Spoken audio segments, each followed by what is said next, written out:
Please welcome Cathy Salustri. So I'm not going to ask for a show of hands, but I know most of you have probably heard me speak before. I'm going to assume that some of you are new to one of my lectures. My name, as it says underneath, is Cathy Salustri. I am here today to talk to you about Key West. I have a master's degree in Florida Studies from USF St. Pete, which is an interesting focus on Florida. And I actually gave this talk for the very first time at Ollie years and years ago. We had a Key West day. And I have to say, out of all the Keys I've been to, Key West is in a lot of ways my least favorite. So it was really interesting to go down here and research this talk, because what I did when I was down in Key West is I sort of fell in love with it in a different way, because it's really easy, I think, when you think about Key West, it's easy to think about what they call the Duval crawl and the cheap t-shirts and how drunk it is. And that was what I didn't like about it. But if you look at Key West and you look at its history and you think about how it came to be that type of place, it gives you a different appreciation for it. So let's start where we're going to end, and that's with the Great Depression, because during the Great Depression, the federal government paid out-of-work writers. You could get WPA assistance and write for them if you said you were a pauper, if you were a writer of pauper status, meaning you had no money and no prospects. And I always joke and say, well, that kind of applies to all writers, doesn't it? But they paid some of these writers to create travel guides, and they created travel guides for each of the existing states and some of the regions. So these out-of-work writers traveled Florida, and they created something called the Guide to the Southernmost State, which is what this looks like. This is the federal guide, and in it, really tiny print and all that, there's a bunch of tours and driving tours. But Key West actually got its own guide, and it's not easy to see. This is not an easy to find book, but it's part of the American Guide series. And so what these guys did is they chronicled folk life and roadways in the 48 states, Washington, D.C. Alaska wasn't a state yet. It got its own guide. And Key West. And of course, New York City, other regions have it. And the thing about Key West, if you look at the screen, they say it was long a winter playground has suddenly assumed new significance in light of America's revised plans for defense. Well, here's the thing. In the 1930s, the island city had not actually been a winter playground for very long. And that's what we're going to talk about today. And here's the thing. Key West did not get its own book because it was a tourist mecca. It didn't get its own book because people love to come there on vacation. Key West has a really rich history of no small consequence. It just gets lost in kind of the boozy decadence that comes when you're stuck on the southernmost island in the continental United States. Now, it didn't become a tourist mecca for undergrads, dropouts, and drunks overnight. It actually took planning and government assistance. Key West became a tourist destination because our federal government during the Great Depression saw it as a way to save the small island financially. So let's back up. In the pre-statehood days for the Sunshine State, things were different. Florida became a state in the 1840s, but long before that, it played a pivotal role in the United States. To understand how a small outpost came to be habitable, let's look at the island's physical attributes, which if you've ever been to Key West, you know that this is a typical beach in Key West. Not a sandy spit of beach, not the paradise that you see marketed. There are three magic ingredients that make Key West a geographic constant, if you will, and that's limestone, salt water, and sunshine. Along each of our coasts in Florida, barrier islands that are made mostly of sand offer that more traditional tropic vacation that we see advertised so much. But these islands are ephemeral. Winds, currents, hurricanes, oh God, most of all hurricanes, rearrange the barrier islands periodically. We see this locally in Clearwater. If there's anybody here from the Clearwater area, right now I believe Caladesi Island, Honeymoon Island, and Clearwater Beach connect. Well, so no, Honeymoon Island connects to Clearwater Beach. It did not used to. When I was in high school, you would have to walk through a small pass to get from the north end of Clearwater Beach to the island. John's Pass periodically gets reshaped. In fact, that's how John's Pass came into existence, was from a hurricane that cut the pass. Bunce's Pass down by Fort DeSoto is a deep water pass, but we see the north end of Fort DeSoto and Shell Key constantly trying to touch. Those islands change, the sands shift, things move. And over time, Florida as a state moves because of these shifting sands. As one side of our state erodes, the other side builds up sand dunes and barrier islands, which will eventually merge into the mainland. This doesn't happen in the Keys because the foundation of the Keys is this solid rock, limestone. Now, this can be quite the disappointment to the sunseeker arriving in the Keys who's hoping for that sandy beach and little drinks with the umbrellas in them and that type of vacation. But this is what our beaches look like in Key West.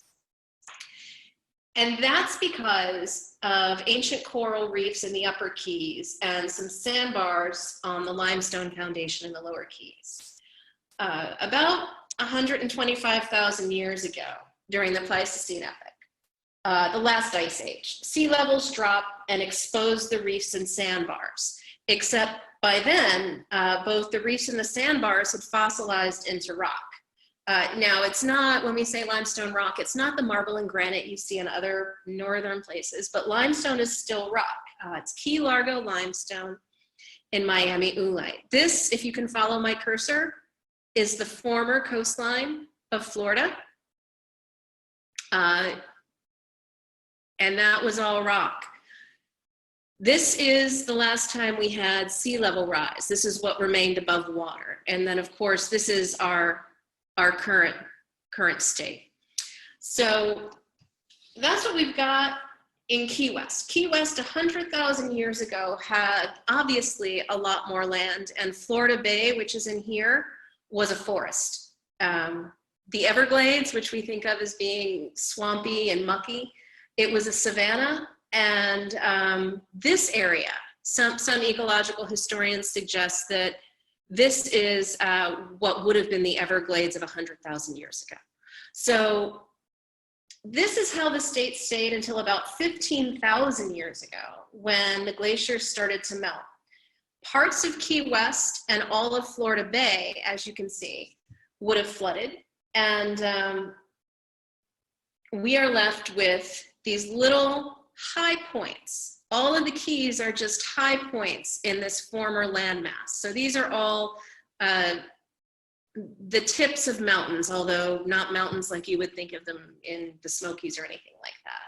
Now, on that rock, on these rocks here, the people that we would later call the Seminole or Native Americans would arrive. And we suspect that they arrived courtesy of a land bridge that formed between, or that existed as a little strip of land between Russia and Alaska, basically. And the thinking is that these people, as the smartest ones do, got into North America and decided to make their way south. And these are the Indians who made it as far south as you can go in what today we call the United States. Now, here's the weird thing. Here's a map. This is how we train our teachers in Florida. This is from the Center for Instructional Technology. And they have, you can see, they talk about the Pensacola Indians, the Appalachee, the Tamaqui, which we now call Tamaquen, Tequesta, Calusa, spelled a little differently. Whatever we call them, there seems to be little debate on who they were. Some historians say that the Calusa lived in Key West, others claim it was the Tequesta, and some say both.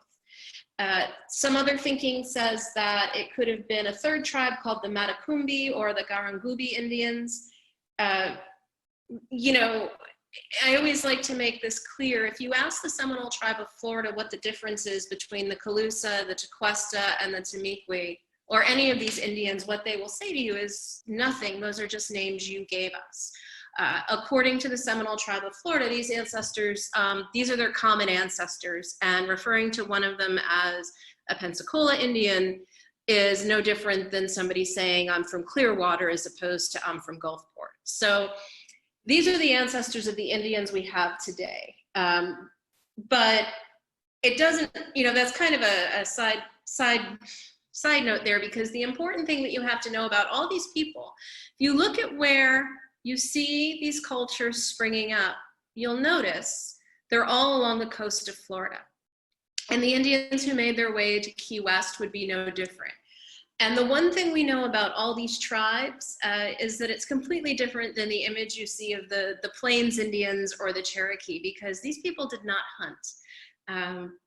They fished. It was an aquaculture society. They had canals for fishing, they had dredged. They depended on the ocean and Florida Bay and the Gulf of Mexico for subsistence. Now, they were not always peaceful. There are records where different tribes, if you will, did argue with each other, and sometimes I know that we tend to think of that as being very violent, but it's really no different than honestly what we're seeing right now, where one state is handling COVID one way and another state is handling it another way.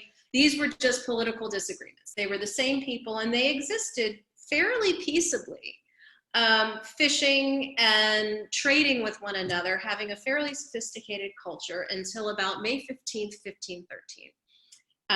Which is the day of the Feast of the Holy Spirit, if you're Catholic.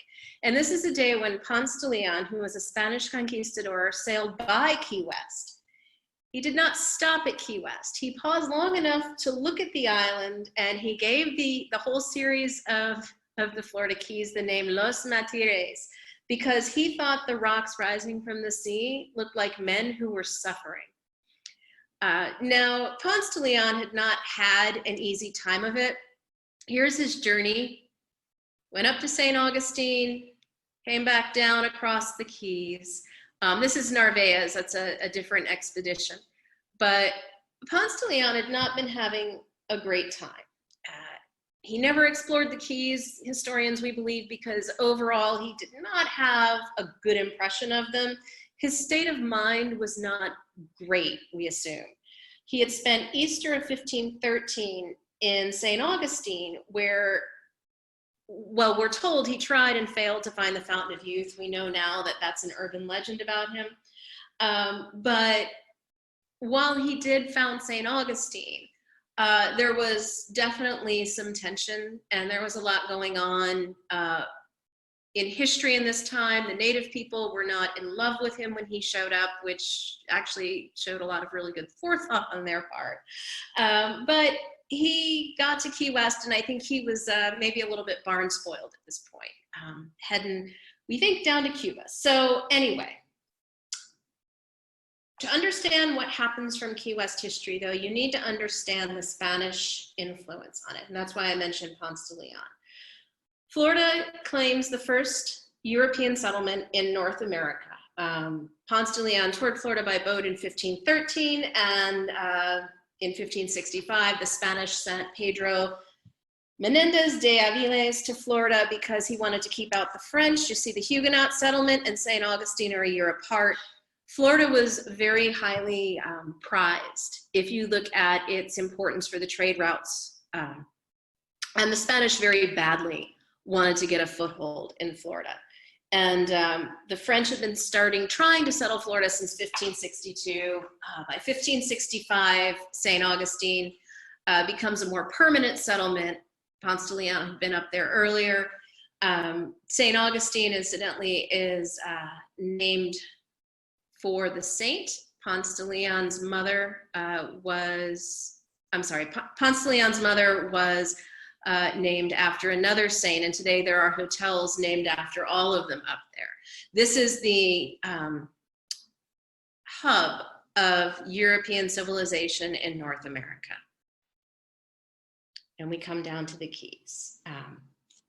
At this point, while we have Ponce de Leon and St. Augustine, they're defeating the French. They are making inroads into the rest of the state. We also have other explorers coming over. Hernando de Soto has come over at this point. Florida is gaining some national prominence, international prominence. And I always tell people to think of Florida at this time through the 1800s as a ping pong ball in a vicious international game of who belongs to who. I'm not going to throw dates at you because they're profoundly uninteresting for a lot of people, but know that for the next several hundred years, Florida is getting tossed around between Spain, Britain, and finally the United States, the new United States. Sir Francis Drake sacked and burned St. Augustine. Then Franciscan monks took over the Spanish missions. The Spanish built more missions. The English came in and destroyed them. This continues on in Florida. And let's not forget the fun of just living in Florida during this time and being an Indian, because nothing says we come in peace more than the diseases the explorers brought the indigenous folks, the idea of slavery, all these things. It's estimated that by the time the British planted their flag in Florida just before the American Revolution, they had exterminated most of the native people just through disease and then, of course, some battles and murder. So we've got all this happening in Florida, and Florida is not called Florida at this point. It's not a state, but we have this happening. Everybody across the globe is now aware of Florida. And we come down, we've got West Florida over here. This is the Apalachicola River. This is the Mississippi River. This is how far West Florida used to reach. East Florida, Apalachicola, down to Key West. So we have two Floridas here. These are the 14th and 15th colonies when the United States is in British hands. During the Revolution, Florida remained loyal to the Brits, and Tories from the other colonies fled to Florida for shelter. We only learn about 13 colonies in grade school because history is written by the winners. And when the 13 quote unquote original colonies, which were all older or younger than Florida, when the other 13 colonies said, well, we're gonna have a revolution, East and West Florida went, we're okay. We like being under British control. So as the other 13 colonies go to war, I'd like to note most of the everybody we think of as a Canadian province during this time also stayed loyal to the crown. All the British supporters either went north or south to Canada or East and West Florida. Now, Britain had gotten control of Florida in 1763, and of course, Britain lost the war. So in 1783, with the Treaty of Paris, all of these wonderful supporters of the crown find themselves living in two colonies that are getting turned over to Spain, because one of the conditions of the Treaty of Paris was that Britain couldn't keep hold of East and West Florida. Now, right about the time the War of 1812 starts winding down, President Monroe decided that he wanted Florida to be part of the United States. You may or may not recall the Monroe Doctrine from high school. In essence, it said any attempt to colonize land in America would be viewed as an act of war. It also said the US wouldn't interfere with any existing colonies. We didn't do such a great job with that.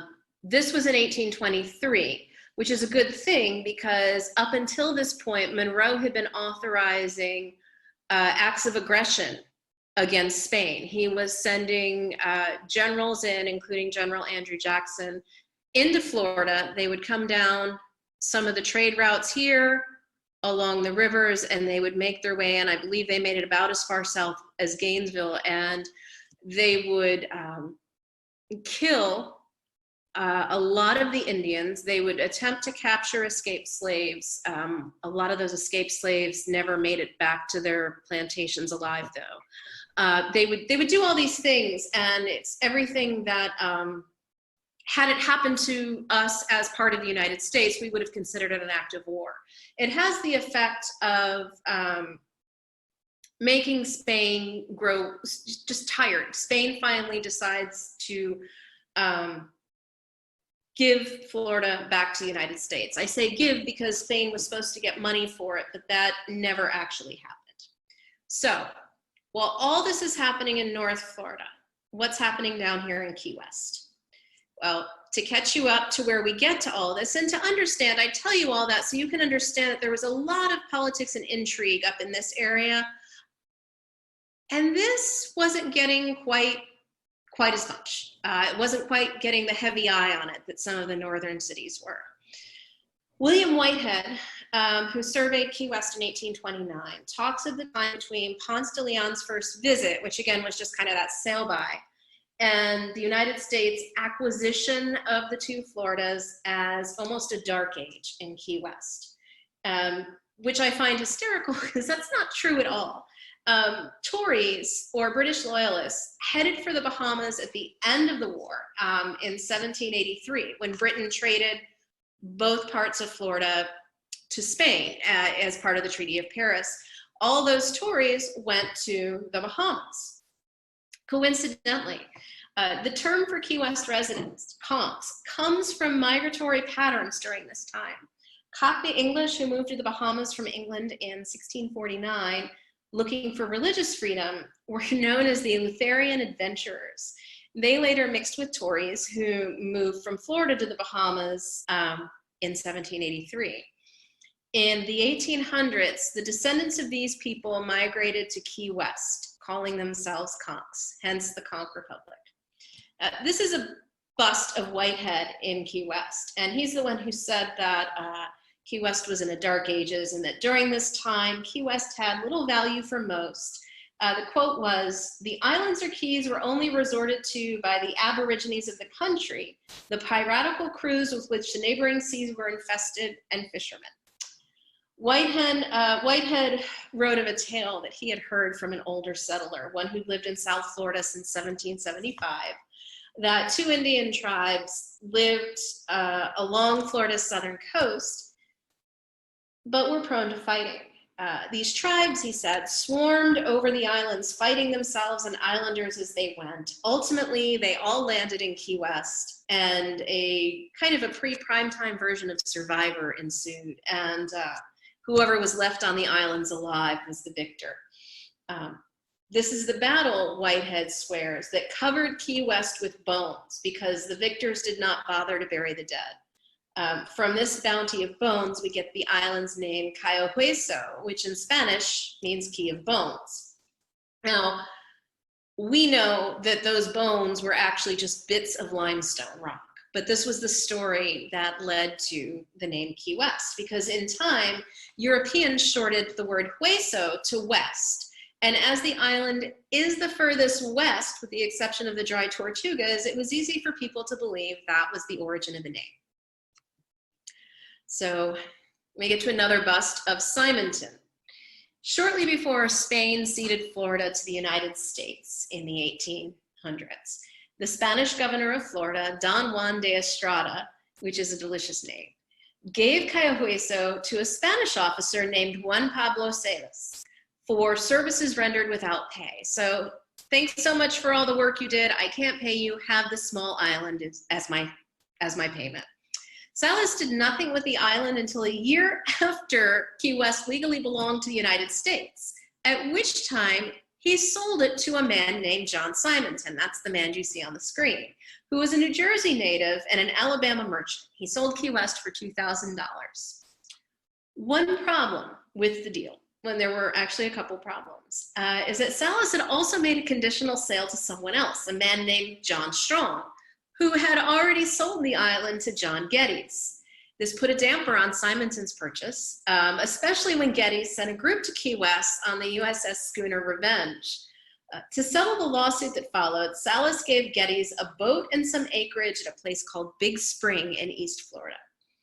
Remember, these sales all happened while Spain was actually selling Florida to the United States.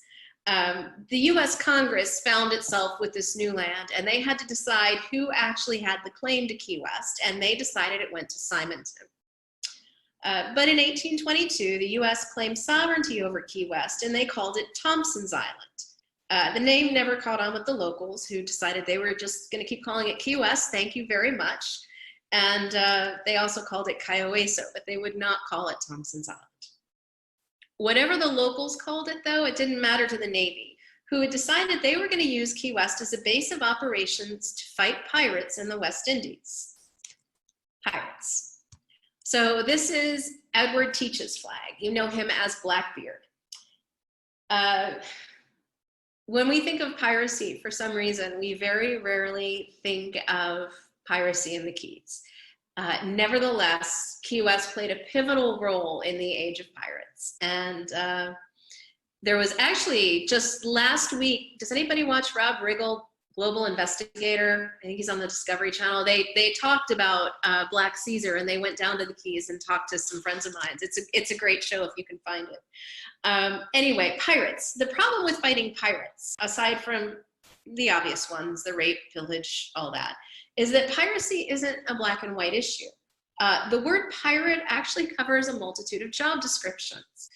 You might have heard of privateers or profiteers or marine salvagers or blockade runners, wreckers, and these are all words that, depending on your definition, could mean pirate. Now, that definition also changes depending on which country you swear allegiance to. This Hollywood version of the rebel without a country is kind of not how piracy really worked. I'll give you a good example. I don't know if anybody here has ever heard of Captain Morgan Rum. You know, it's a beautiful picture on the bottle of this swashbuckling pirate with his boots and his big thing, and he looks just evil. Well, if you were Spanish, you thought Captain Morgan was evil. But if you were British, it wasn't Captain Morgan, it was Sir Morgan, because he was knighted by the Queen for the same things the Spanish called him a pirate for. He also is not quite as sexy in the British depiction of him. He looks actually a little boring. So pirates aren't really Hollywood pirates at this time, but piracy is very much a thing. In the case of the 1822 endeavor on the part of the United States to rid the West Indies of pirates, the United States decided it was going to use Key West as a home base to target pirates who just happened to be working under the protection of Spain. Now remember, Spain had just signed a treaty with us to deed over Florida and Key West. And so all of a sudden, they've done this, and now Spain is seeing the United States start to attack what it considers to be its own agents, its own sailors. Spain lodged one of many diplomatic protests over the way they were being treated by the United States in regards to Florida. Commodore David Porter, who the United States had tasked with leading the charge against these sailors, captured the bulk of them in the area near Key West. Porter was court-martialed and suspended for 6 months. The United States reassigned him to Turkey, where he died years later. Incidentally, Porter had also attempted to rename Key West to something called Allenton, but as with calling it Thompson's Island, the locals said, yeah, we're okay, we're gonna go with Key West, thanks so much. Now, pirates or no, people had started entrenching themselves in Key West. And even though they didn't call it piracy, a lot of the people who lived there made their living on a boat. Now, if you go back through a lot of the history books, they will call it things like salvaging wrecked vessels, or they were wreckers, or marine salvage merchants. But even those history books admit that there might have been a teensy-weensy little bit of luring those ships onto reefs prior to salvaging them. So here's how wrecking worked. Say you were a merchant moving goods on a ship. Once you get within a few miles of Key West, if you don't know the waters, odds are you're going to hit a reef. You have to be very careful. There are a lot of coral reefs. Now, if you do hit a reef, the best case scenario is that you simply run aground without putting a hole in the hull of your boat. The worst case scenario is you rip a hole in your boat and the ship sinks. Wreckers. Now remember, these are people that were called pirates at times. Wreckers would come to your aid. Think of them as like sea tow or Towboat US. You have a problem out on the water with your boat and you need somebody to come help you. The main difference, of course, is that with Sea Tow or Towboat US, you can usually know what that price is going to be before the boat gets out to you. Well, obviously, there were no cell phones or apps on your phone during the age of piracy, so wreckers would simply come out to your boat. And the rule of salvage was whoever got there first won the rights to salvage. By the mid-1830s, Key West had at least 20 separate wreckers, which is significant. That's a lot of boats to go out and help boats coming through the waters. So what would happen essentially is the first wrecker to get to your boat would make sure that your boat was safe. They would make sure that your crew was safe. If they couldn't salvage the boat, they would get your crew to safety and the captain, and they would get as many goods off the boat as they possibly could. Only then would they negotiate the amount of money you were going to pay to be saved. So instead of calling up Towboat US on your cell phone and them telling you it's going to be $2,000 and you can say, no thanks, I'll wait it out, you're already on this other boat. Your boat is gone and you don't really have a choice. You can see where this would maybe put you at a disadvantage in terms of negotiation. So this was very common in Key West. And here's a quote I love from Jefferson Brown's 1912 book, Key West, The Old and the New. A more thrilling sight cannot be conceived than that of 20 or 30 sailing craft starting for a wreck. As if on a preconcerted signal, sails would be hoisted, and as soon as the jib and mainsail were up, moorings would be slipped and vessels got underway. The sight of these dashing out of the harbor with a stiff northeast wind, bunched together in groups of threes or fours, jibing with everything standing as they swung around the bend in the harbor off the foot of Duval Street, was a scene never to be forgotten. No regatta could match it. Well, that's because there usually isn't that much money at stake in regattas. Now, this was not considered criminal work or sleazy work or disrespectful work. One owner master of a wrecking vessel was a parson in town. And there's this wonderful story of one Sunday he was preaching at his pulpit and he saw a wreck outside the door. And he continued to preach, walking down the aisle until he got to the doors of the church, whereupon he called out, "Wreck ashore," dropped the Bible, raced to his ship to beat his own parishioners to the sinking ship. This was profitable. This was very lucrative. In 1828, Congress set up maritime jurisdiction court in Key West. Now, that sounds like the US government is going to finally say, okay, so we're gonna make sure everything's on the up and up here. We're gonna make sure nobody's getting ripped off. No, that's not what they did. What they were doing, they wanted to make sure that the wrecking crews didn't take the salvage to the Bahamas or Cuba.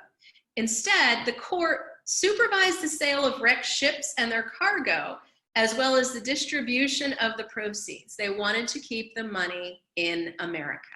It was not about making sure boaters didn't get ripped off or that merchants from other countries with anything in their hold didn't unfairly lose what they were transporting. They wanted fair distribution in the United States. This is, if you've ever been to Disney World and you've been on Pirates of the Caribbean and you remember the very famous scene with the pirate auction, that's a lot how you can picture this happening.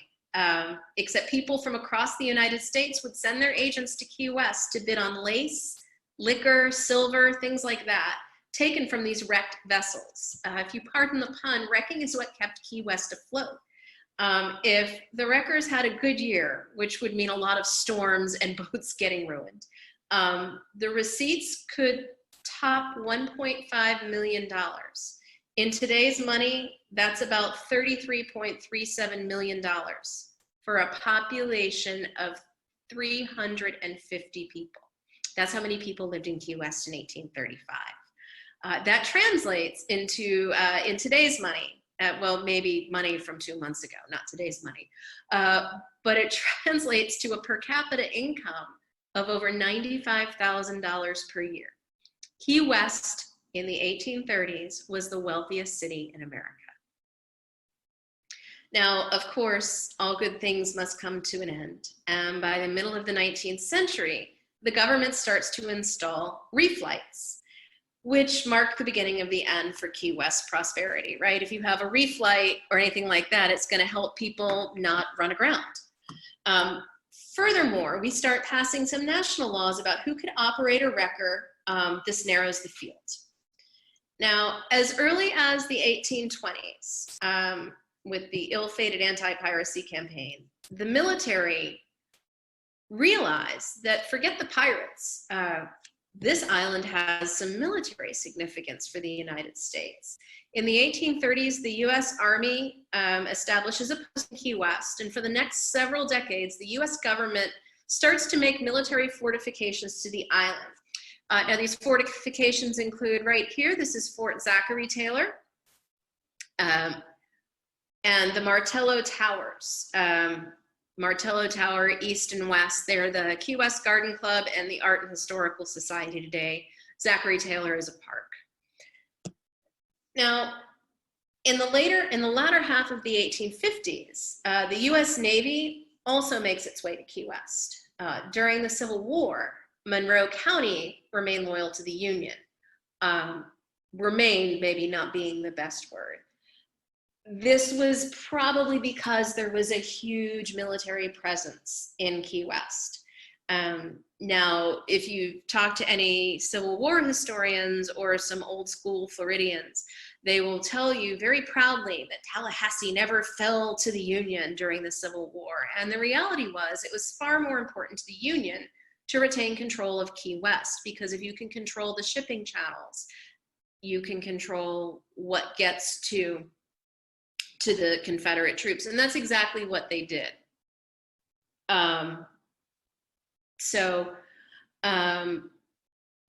The anecdotal evidence of the time suggests that although the Union might have had a presence and had control of Key West, the local populace remained loyal to the Confederacy.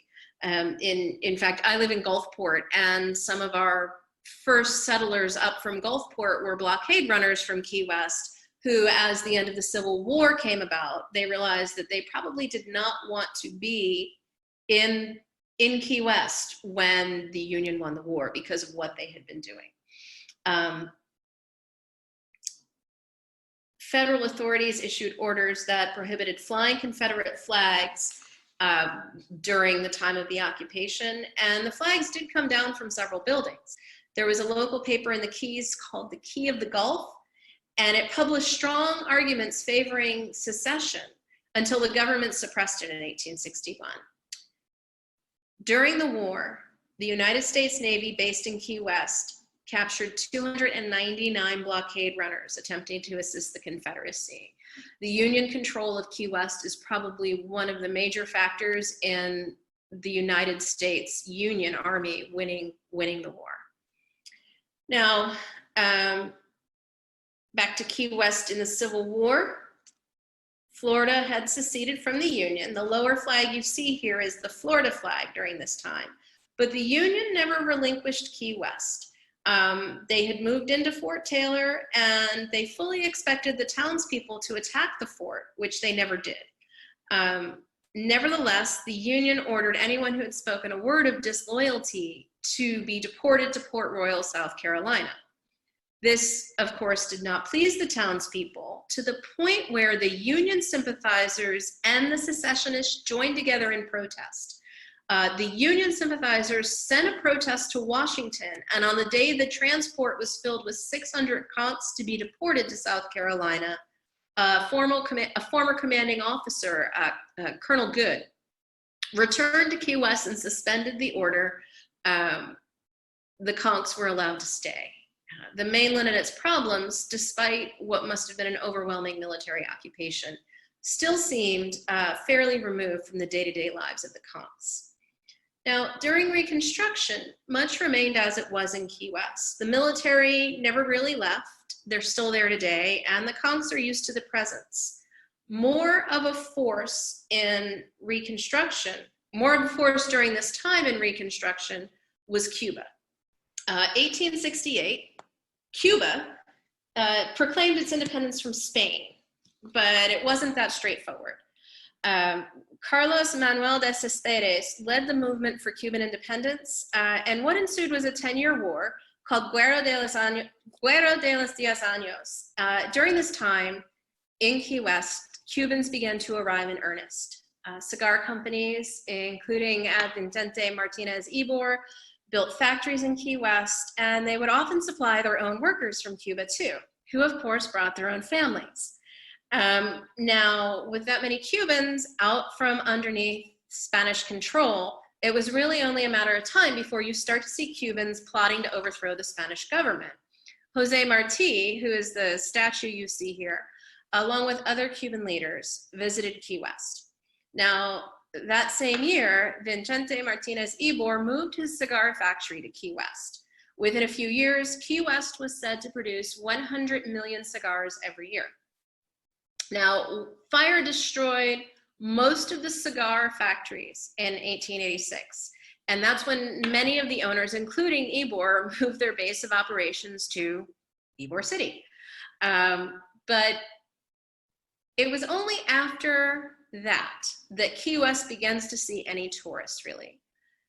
The reason the Key West cigar industry became the Ybor City cigar industry was that in 1886, there was a fire that blazed for 12 hours and destroyed an estimated half the city. It probably would not have gone on quite that long had the lone steam fire engine in the city not been in New York getting repaired. The property loss here totaled $2 million. The city rebuilt, and in an attempt to boost the city's recovery, the Peninsular and Occidental Steamship Company started biweekly trips between Key West and Tampa. It is this time in Key West history where you start to see mule-drawn streetcars, the availability of utilities like gas and electric, and an ice plant. And now we come to Mr. Henry Flagler. The Flagler Railroad changed not just life in Key West, but in the Florida Keys. And honestly, Flagler changed the course of history for Florida, but we're going to focus on Key West and the Florida Keys. Henry Flagler, that's him right there. There he is again. There he is again. In today's money, he had roughly $9.5 gazillion. That's a rough estimate. And he earned that money as one of the partners in Standard Oil with John Rockefeller. Now, we don't talk about that a lot when we talk about everybody. We don't think about anybody other than Rockefeller with Standard Oil, but definitely Mr. Flagler was a part of that. Now, in 1878, Mary Flagler, that's incidentally, this is not her, that's a later wife. Henry Flagler was very optimistic when it came to marriage. In 1878, his wife grew gravely ill, and because we didn't really have a lot of solutions for it, he did what so many people were told to do at the time: move your wife somewhere warmer. And so he came down to Florida. The Flaglers started wintering in Jacksonville. Mary never recovered. She died about 3 years later, but Flagler kept visiting the east coast of Florida, and he grew really enamored with St. Augustine, but he thought that Florida's lack of amenities would keep people from visiting. Bear in mind, there were no hotels, there were no, multiplex movies. It was basically this beautiful place where it didn't snow, but there was an awful lot of mosquitoes and yellow fever. So Flagler thought that something had to happen to really draw attention to Florida and entice people to visit. And so he resigned from his day-to-day duties with Standard Oil and focused on building the Ponce De Leon luxury hotel in St. Augustine. This, of course, today is Flagler College. But Flagler knew that no matter how nice this hotel was, and it really was nice, it was one of the first hotels to have light switches in the hotel rooms, and people were so mistrustful of this electricity thing that the Ponce de Leon had to hire people to come turn the lights off and on because the guests thought they would get electrocuted. So he built this hotel, and it was very grand. Obviously, you can still go in there today. The interior is designed by Louis Tiffany, very ornate. But the problem was, and he knew the problem was, that unless he could get people to visit, the hotel wasn't gonna go anywhere. So to solve this problem, he purchased the Jacksonville, St. Augustine, and Halifax Railroad, which would become the first part of what he would call the Florida East Coast Railroad. Now, everywhere Henry Flagler built a hotel, he brought the railroad to. Everywhere he brought the railroad, he built the hotel. Ever heard of the Breakers in Palm Beach? Flagler built this in 1894 as the Royal Hotel Poinciana. It quickly became the grandest resort in the world.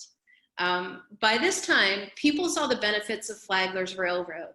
So much so, the rumor goes that other local businessmen offered just to give him land to extend the railway. There are a few historians that dispute this, but one of the more popular legends of the Flagler Railroad was that Julia Tuttle, who was one of the very first landowners in Miami, offered Flagler hundreds of acres of land and convinced her fellow Miamiites to do the same with theirs. Now, likewise, the Florida East Coast Canal and Transportation Company and the Boston and Florida Atlantic Coast Land Company also offered Flagler land to extend his East Coast Railway south. However, the railroad stopped in Miami, as does the formal edge of North America, at least on the East Coast. Now, remember, the Miami we know today has been dredged out of a swamp. It isn't high and dry land, and getting the railroad even to that point was no small task. Getting it any further off the edge into the water over to Key West was an undertaking the likes of which was never before seen in North America. In 1905, the United States had just started work on the Panama Canal, and Flagler decided this might not be a bad time to bring his railroad to sea. Now, he had said he had been considering the idea for a quarter of a century, but realizing the value that the railroad would have if it ran to the deep water US port closest to the canal sealed the deal for him. The man did not make a lot of money by being stupid and not taking opportunities. So work on the overseas railroad began. By 1912, Flagler's workers completed the railroad to Key West. I want to point out that this railroad, all the way from Jacksonville, St. Augustine down to Key West, was completed without any government assistance or subsidies. It was a wholly private undertaking. The overseas railroad with 156 miles of track ran out to Key West. Flagler had men toiling both in Key West and Miami. He had work camps along the way at some of the larger islands. Trains, to get this done, the trains were going to have to span many channels, including the famous 7-mile bridge that we know today. If you've never been to the Keys, the best way I can tell you to find out about the 7-mile bridge is to go find the movie with Jamie Lee Curtis called True Lies, because they blow up a portion of the bridge in that movie. Now today, as you drive south to Key West, you are on the former overseas railroad for most points, although there are some points where you can still see the original bridge.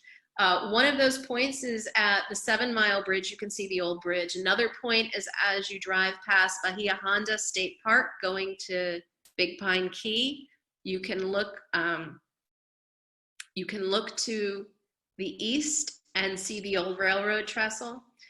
But if you're ever on your way down to the Keys and you are driving over these, think about how that had to have looked on a train in 1912. At the midpoint of the 7-mile bridge, you can barely see land, and there's just this turquoise water everywhere. Now, it sounds beautiful, and certainly for the train riders it was, but work took a long time. And there were various storms, hurricanes, tragedies along the way. There's a great book by Les Standiford called Last Train to Paradise that really chronicles just the work on the bridge. And it wasn't just a day at the beach for these people to build this, as you can imagine. And on top of all that, Flagler's health starts to fail. Rumors were that only his desire to ride a train into Key West were keeping him alive. He was 81 years old when his chief of construction received a request to finish the railroad so that on Flagler's 82nd birthday, which would have been January 2nd, 1912, he could arrive in Key West by train. The chief of construction replied that he could shave a year off construction, but he couldn't get it done by January 82nd. Now, although Flagler was getting older, his advancing age did not dull his mind. This is a map of what Key West looked like in shape and size before the Overseas Railroad pulled into Key West. When Flagler was told there wasn't enough land to build a land terminal on Key West, his reply was, just make some. To do that, there was an engineer named Howard Trumbo that he brought onto the project. And this is what Trumbo's main addition was. It's called Trumbo Island. So this is what Key West looked like before Flagler. This is what it looks like now. Trumbo dredged up 134 acres of land on the northwest part of the island, drawing protests from the Navy that he was using mud for fill that it might need one day. Flagler's response was, if you need the mud, we'll give it back. And today, actually, the entirety of Trumbo Island, named for him, belongs to the US Navy. Now, this island terminal, you can see where the railroad came out, but it also had, you can see some piers. And that's a photograph of what Trumbo Island looked like around about the time of the Key West Railroad opening. It had a 1,700 foot long by 134 foot wide pier that let train passengers step off the train, take only a few steps, and board a steamer for Havana. The trains would pull onto the pier just right alongside the steamers. Now, on January 22nd, 1912, which was 20 days after Flagler's 82nd birthday, the Extension Special pulled into Key West carrying, among other cars, Henry Flagler in his own private car. His car was called the Rambler, and it had a copper-lined shower, a kitchen with a coal stove. I'm sure he didn't cook for himself, but he had a stove, guest quarters, and an oak-paneled lounge. Also on board that day was William Howard Taft's Assistant Secretary of War and a number of Latin American dignitaries. The idea of a railroad in Florida had started as a way to get visitors to his grand resorts, but Flagler did not make an astonishing amount of money by not taking advantage of every opportunity possible. Now, the Panama Canal was the reason a lot of these people were on board, and it was what was going to make everything a success. The extension itself from Miami to Key West was called the eighth wonder of the world. Flagler pulled into Trumbo Island. This is a picture taken of him. There's a children's chorus singing, ships are blowing their horns in the harbor, a band played, the Key West mayor spoke. It was a 3-day party. And Flagler said, now I can die in peace. He lived 16 more months, but he was ready at that point. The railroad continued, which was a great link between New York and Havana, and passengers traveled the rail line, but so did other things, like pineapples. The Upper Keys at this time had a glut of pineapple plantations, and by 1924, 3,500 train cars of pineapples passed through Key West every year, and that was in a period of 6 weeks. Days on which the pineapples arrived were called Pineapple Day. Key West also sent hogs down to Cuba, and they kept those hogs penned at Trumbo Island. During Prohibition, the railroad helped keep Key West open because even though the rest of the country wasn't drinking or wasn't supposed to be drinking, Cuba was right there. Never proven was the speculation that sealed coffins would come in from Cuba and the cause of death would be listed as alcoholism. And that was how the people unloading them knew that they were filled with bootleg rum. Islanders could get the rum through a variety of sources. And one of my favorite ways is to look for it in plain sight. This is some gingerbread that's still there in Key West on one of the houses. And if you look in the space in between, you could see what those are. And people would know they could come here and they could get booze, but also hearts and spades. They knew that they could also play cards here if they wanted to. Now, it's called, I think it's called the Speakeasy Inn today, and it is a B&B. But Prohibition obviously came to an end, and then so did the Florida extension. And the death knell for the railroad, unfortunately, was the hurricane of 1935. This is one of the parts of the extension special. On Labor Day of 1935, a Category 5 hurricane swept through the Keys. It killed 408 people. The force of the wind blew the sand with such force that it would rip the clothes off of people standing out in the open.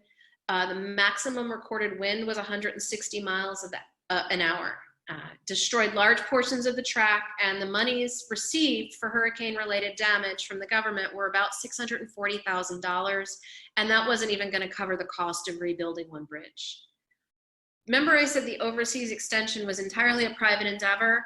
Well, that also meant that there was no government accounting of what was spent, and no one has ever made the exact accounting of the costs available to historians. But a 1916 estimate suggested that Flagler spent $27.28 million to build the railroad, which in today's money would be just over $575 million.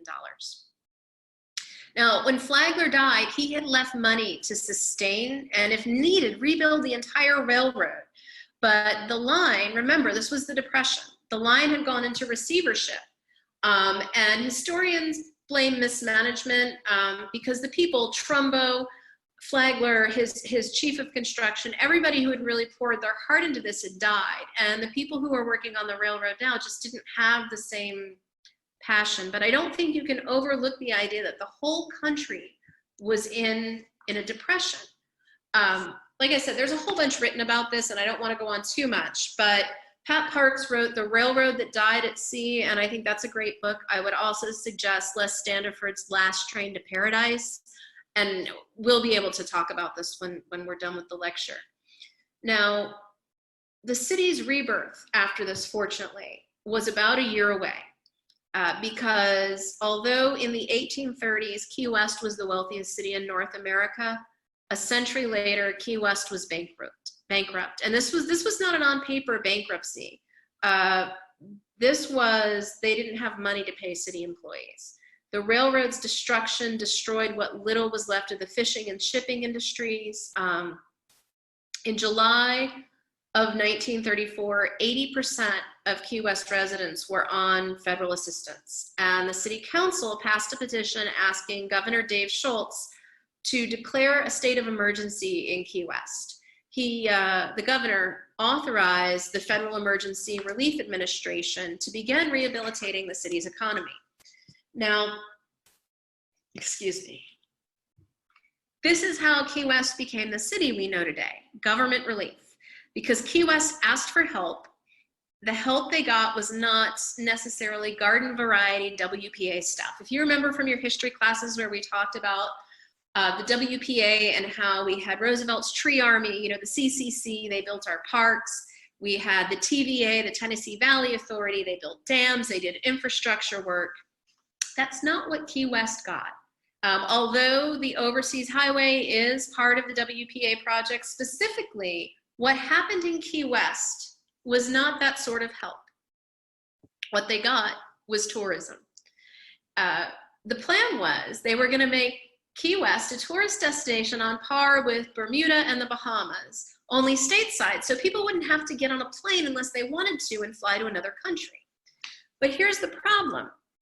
How do you make a tourist destination out of the hottest, most isolated town in America when there isn't actually a sandy beach anywhere on the island? And the answer, of course, is through great marketing and grunt labor. Conks, the residents, volunteered more than 2 million hours of their time, and they did everything from cleaning streets to making beaches. They built the sanitation system, they renovated and redecorated homes, hotels that hadn't been in business for years were reopened, festivals were created specifically to draw tourists. In fact, one such festival, which was a week-long celebration of the dramatic and choral arts, culminated with a production of Pirates of Penzance at the end, and a nice tribute to the island's history. Now, Key West was doing a fantastic job with the help of the federal government as promoting itself as an island of the arts, but there was one small problem, and that was it really wasn't a city of art.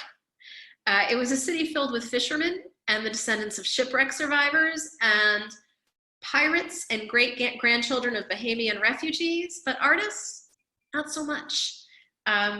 Fortunately for Key West, during the Great Depression, artists were just as broke as the rest of America. And it was no problem finding artists who needed to go on the dole, who needed to receive relief.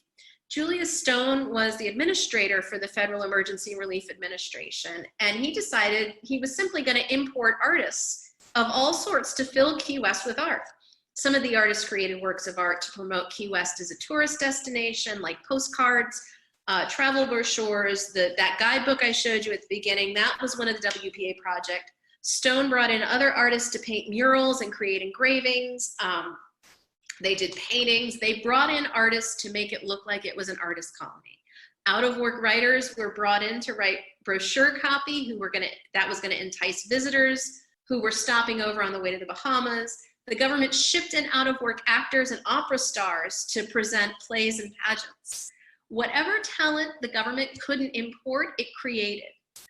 Remember I said 80% of the residents were getting federal assistance? Well, when they asked for assistance, some of them got retrained as artists. And I realize that's kind of funny to say, it's nice you had this really stable job working, on a boat. We're gonna retrain you to be an artist, and that's where the fortune is. And that's what they did. Some of the art was traditional, like drawings, while other was more commercially produced. I don't know if anybody ever got one of the little tourist shops in Florida when they were younger. I don't think they make them anymore. They'd have like a jewelry box with seashells glued onto it and things like that. I'm pretty sure that came about during this time. Conks learned to make ashtrays, buttons, buckles, and pins from coconuts, hats, purses, and rugs from palm fiber, and novelties from fish scales and seashells. To further entice visitors to stay, the government established a housing service that would not just give you a place to stay on the island, but they would also provide you with servants, and they would stock your pantry. This sounds kind of odd to us, but at the time, city planners all over the country applauded this experiment. It was bold, it was brave, no one had done anything like this. And it worked. That's the thing, it was working. It was the last major change Key West has seen, and today the island remains a tourist mecca. That end of the line for weary new travels and hopeful new residents, people who are on vacation. Tourism of the island has changed a little bit, but one of the things that remains in Key West is that it is a tourist destination. It is thought of as a colony of artists. We've had Ernest Hemingway there, Tennessee Williams, Judy Blume owns a bookstore there now. It definitely is still a city of the arts. And I want to leave a few minutes for questions. So I will say that in about as condensed a version that I can offer is the brief history of Key West. You will notice I have not talked about the federal blockade that led to the city seceding from the US in 1982. That was when the DEA came in, and the Key West residents decided that they were going to secede from the United States in protest. They seceded, declared war on the United States, immediately surrendered, and then asked for reparations. They did not get it. I have not mentioned Jimmy Buffett once. Have not talked at all about what kind of drinks you can get on Duval Street. It's not because these parts of the city history don't matter to me, but to so many visitors, Duval Street is a place to go and get drunk and buy a t-shirt. And they might walk right by the San Carlos Institute, which was kind of a Cuban cultural center. The Watlingen House, which is the house I talked about on the break that was brought over from the Bahamas and rebuilt. It still stands. They don't notice this part of the city's history. They'll walk by that bed and breakfast and not notice the gingerbread trim that designated it as a speakeasy. Now, I'm not saying you shouldn't have a drink in Key West or 7 or 8 or whatever you want to do if that's what you want. I'm saying that if you go there, you should know that every dollar you spend is part of a 90-some-odd-year-old government plan to get you to have that drink, buy that t-shirt, and disappear for a while into a place inhabited by pirates, patriots, and painters.